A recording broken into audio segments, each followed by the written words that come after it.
Hello साथीहरु, नमस्ते सबैजनालाई। आज तपाईहरुलाई धेरै लामो समयदेखि रमेश भुजेललाई चिन्नुहुने सबै साथीहरुलाई सर्वप्रथम त सबैलाई नमस्ते भन्न चाहन्छु है। आज नयाँ ठाउँ अनि नयाँ भिडियो भनौं है। ठाउँ चाहिँ नयाँ हो तर भिडियो पनि नयाँ नै भनौं। यता हेर्दै गर्दाखेरि भिडियो बनाउँदै गर्दाखेरि हेर्न सक्नुहुन्छ, देख्न सक्नुहुन्छ तपाईहरुले है। यहाँ बोर्डहरु दुईटा सँगसँगै हिँडिरहेको छ हैन। यहाँ दुईटा बोर्ड छ, यतापट्टिबाट थुप्रै बोर्डहरु आउँदै छ। हाम्रो साथीहरु पनि भिडियोहरु बनाइरहेको छ है। हामी 3 जना छौं र नयाँ छुट्टीको दिनमा यो चाहिँ तपाईको आज छुट्टी कसरी भयो भन्नु होला भनी ईद आज मुस्लिमहरुको महान चाड ईदको छुट्टीमा चाहिँ आज हामीलाई यो अवसर मिल्यो हैन।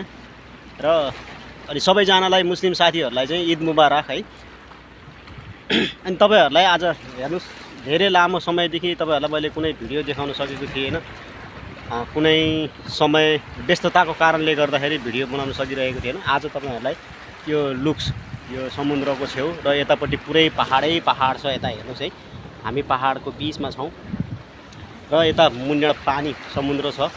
हाम्रो नेपालमा पनि यस्तै समुद्रहरु त नभनौं, समुद्र अनि त्यसपछि यो बोर्डहरु जति आवत जावत भइरहेको छ, यो बोर्डहरुको आवत जावत हुन सकेर यदि हुन्थ्यो भने सायद देश आज यस्तो अवस्थामा हुने थिएन होला। तपाईहरुलाई के लाग्छ साथीहरु, यदि यो समुद्र, नेपालमा समुद्र र पानीको सुविधा हुन्थ्यो भने सायद नेपालमा अलि राम्रो व्यवस्थापन पनि हुन्थ्यो होला र अलि हामीले जेसुकै सामान किने पनि सामानको भन्सारहरु कम लाग्ने हुन्थ्यो होला, ट्याक्सहरु कम लाग्थ्यो होला।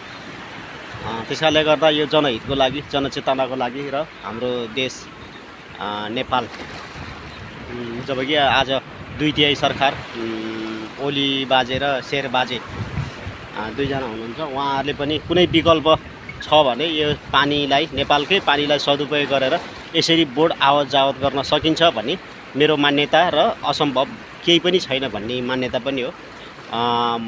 तपाईहरुलाई के लाग्छ? भिडियोलाई लाइक गर्नुस्, शेयर गर्नुस् र कमेन्ट गर्नुस् र मेरो सानो युट्युब च्यानल छ, त्यसलाई सब्स्क्राइब पनि गर्नु होला। किनभने तपाईको सानो सहयोगले नै मलाई टेवा मिल्नेछ भन्ने आशाका साथ बिदा हुन चाहन्छु। जय नेपाल, जय देश।